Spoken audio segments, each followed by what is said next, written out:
biasa. Akang ini penuh kejutan. Saya selalu ada lagi filosofi, ada lagi. Wah, ini nggak bisa sehari 2 hari nih belajar begini kan.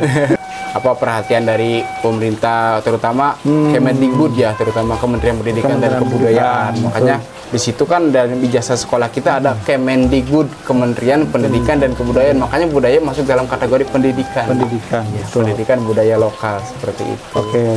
Artinya kalau bukan kita, siapa lagi yang melestarikan? Kalau bukan sekarang, kapan lagi? Begitu, Mas. Betul. Perhatian dari Pemda kayak apa, Kang?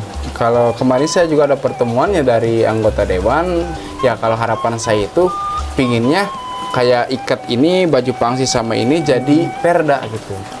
Apa yang saya harapkan bukan buat saya pribadi, tapi buat untuk khususnya daerah Pasundan, umumnya untuk Indonesia. Inilah budaya kita, kearifan budaya lokal kita jangan sampai hilang.